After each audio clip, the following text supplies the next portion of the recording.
आपले उमेदवार माझे भाऊ म्हणतो. काय म्हणतो? माझे भाऊ देवेंद्र भाऊ. मनोज दादा जरांगे पाटलाचा आदेश आलाय. सुपडात मिटला ही तर गडी कमळावर आहे. किमान 20,000 तर पाडावा लागतोय. एखादी चिटुरी असली तरी मला बातमी दाखवा. तुमच्या आमदार साहेबांना मराठा आरक्षणावर एक वाक्य तर तोंडातनं काढलं का? ह्या मतदारसंघानं भल्या भल्याची हुकुमशाही मोडून काढली आहे. मग तुम्ही की झाड की पत्ती? अख्खा प्रचार संपत आला पण भारतीय जनता पार्टीच्या उमेदवारानं काही मन भरून म्हणा किंवा कसं म्हणा विकास सोडून दुसऱ्या कुठल्यावर मुद्द्यावर बोलला नाही. गडी माझ्या मराठा बांधवांचं आरक्षण राहिलं, माझ्या धनगर बांधवांचं आरक्षण राहिलं, माझ्या मुस्लिम बांधवांचं आरक्षण राहिलं, लिंगायत बांधवांचं आरक्षण राहिलं. आणि ह्या सगळ्या आरक्षणाची राख रांगोळी ज्या फडणवीसनं केली त्या फडणवीसला आपले उमेदवार माझे भाऊ म्हणतो. काय म्हणतो? माझे भाऊ देवेंद्र भाऊ. वा वा वा. भाऊ भाऊ तो भाऊ खातोय महाराष्ट्र.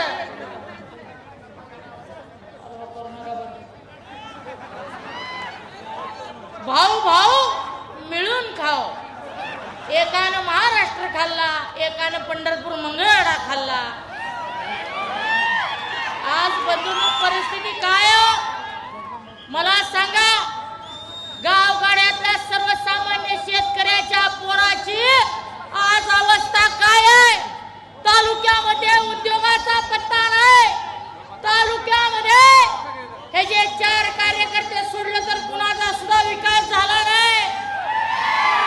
तालुक्यामध्ये विकास झाला फक्त दादा गावात आले. समाधान दादा बरं का. गावात आले की गावाच्या बाहेर विशीच्या जी लोक वाट बघायला थांबली ना त्यांचा फक्त विकास झाला. आता निवडणुकीचा अंतिम टप्पा आहे. 2 दिवसामध्ये फार कला करतील. लक्ष्मी दर्शनाचा पाऊस पाडतील. ह्यांच्याकडे दुसरं काय नाही. लोक ह्यांच्या तोंडाकडे तर बघतच नाही. तुम्हाला माहित आहे की फक्त आणि फक्त मालाचा जोर करतील. यांच्याकडे तेवढंच आहे. ती बी आपलंच लुटलंय, आपलंच हाणलेलं का बघायची. अजिबात सोडायचं नाही. मतदानाच्या आतल्या रात्री या ठिकाणी बघा दुसरे उमेदवार तिकडे अवताडे असले तरी ओरिजिनल अवताडे इकडे आहेत.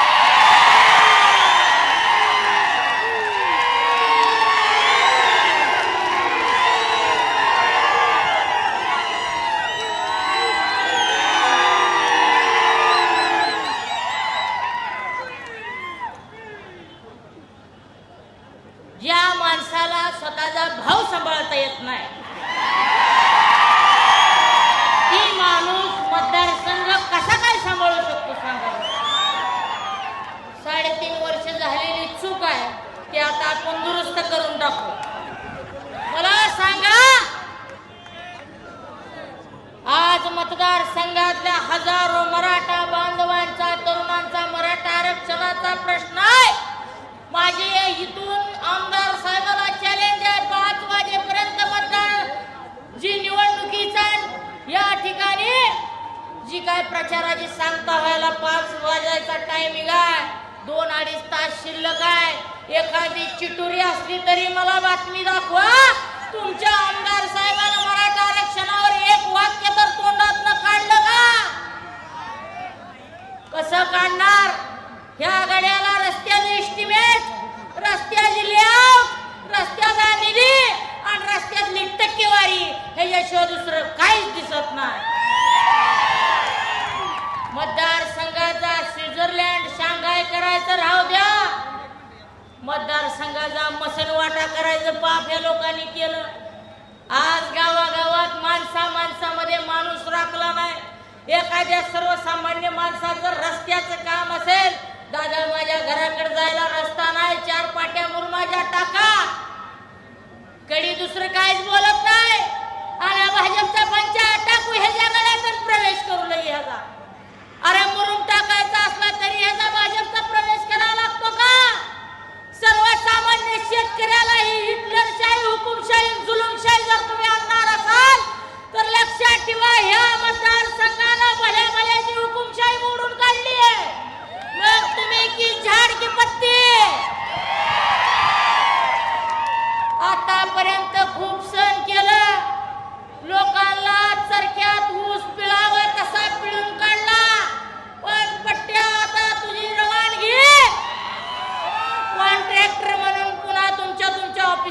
केल्याशिवाय राहणार नाही इथली जनता. मनोज दादा जरांगे पाटलाचा आदेश आलाय. सुपडात शे मिटला ही तर गडी कमळावर आहे. किमान 20,000 तर पाडावा लागतोय. जी मी सांगतो तुम्हाला, आपला बांधव एक सुद्धा असा असता कामा नाही ज्याचं पोट सुद्धा कमळाकडे जाता कामा नाही. कमळाचं बटन दाबली की अंगाला खाज सुटती. ही भूमिका घेणं महत्वाचं आहे. आज निधी आणल्याच्या बाता हाणतात. मला सांगा, सर्वसामान्य शेतकऱ्याच्या बलेला जी भोक जर मिटली गेली नसतील तर तुमचा निधी कुठल्या भोकात गेलाय नेमका ही सुद्धा आता आपण माहिती काढणं गरजेचं आहे. आज सर्वसामान्य इथली जनता, शेतकरी, कष्टकरी, युवक, बेरोजगार आहेत. त्यांच्या बाबत बोलायला आमदार साहेबांना तोंड नाही, विजन नाही कसलं. मात्र भारतीय जनता पार्टीचे वरिष्ठ नेते आले की त्याच्या पुढं रबराची खरं कंबर असल्यासारखा गडी लवतोय. अहो, पंढरपूर मंगळवेढ्याचा स्वाभिमान तुम्ही घाण ठेवला. पंढरपूर मंगळवेढ्यानं भारत नाना भालकेंसारखा ढाण्या वागण ताठर कणा असलेला लोकप्रतिनिधी दिला. जो माणूस राज्याच्या सर्वोच्च असलेल्या मुख्यमंत्र्याला सुद्धा लाकूड बोलल्यासारखं बोलत होता का नाही मला सांगा.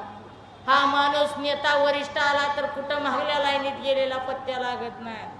सर्वसामान्यांची कामं असली तर यांचा फोन लागत नाही. दादा मीटिंग मध्ये आहेत.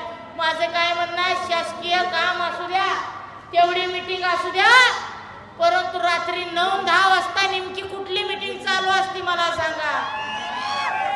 आज सर्वसामान्य जनता अडचणीत आहे. अशा वेळी निश्चितपणानं स्वर्गीय भारतनानांची आठवण तुम्हाला आम्हाला आल्याशिवाय राहणार नाही आणि राहत देखील नाही. तुम्हाला सांगतो, 23 तारखेचा विजय गुलाल हा आपल्या नशिबात आहे. ज्यांनी सर्व समाज बांधवांना फसवलं, शेतकऱ्यांना फसवलं, कष्टकऱ्यांना फसवलं, असं तण आता मुळासकट उपडून टाका. आणि ही जी भूमिका आहे ते घेऊन तुम्हाला सांगतो, ही जी प्रवृत्ती आहे ती अशी गाणा या मतदारसंघात पुन्हा कमळाचं तण सुद्धा दिसलं नाही पाहिजे. तुम्ही लक्षात ठेवा. म्हणून खऱ्या अर्थानं आपण ही सर्व भूमिका घेऊया. जास्त काय मी बोलत नाही, फक्त व्यवस्थित सांगतो. करेक्ट कार्यक्रम असा करा, मार लागल्यावर मताच्या पिढीतनं कळलं पाहिजे कुठं सुजलंय आणि कुठं राहिलंय. ती भूमिका तुम्ही निश्चितपणानं घ्याल ही खात्री बाळगतो. आणि तुम्हाला सांगतो, विठ्ठलाच्या साक्षीनं सांगतो, मी शब्द देतो, हा पंढरपूर मंगळवेढा विधानसभा मतदारसंघ पुरोगामी विचारांचा, शिवछत्रपती शाहू फुले आंबेडकरांच्या विचारांचा मतदारसंघ. तिथं तण असलं अजिबात उगू देऊ नका. 20 तारखेला राऊंडअपची बाटली घेऊन बसा, राऊंडअप असं फवारा की ह्यांचा बसणं सुरू झाला पाहिजे. एवढी भूमिका घ्या. एवढं बोलतो मी, थांबतो. धन्यवाद.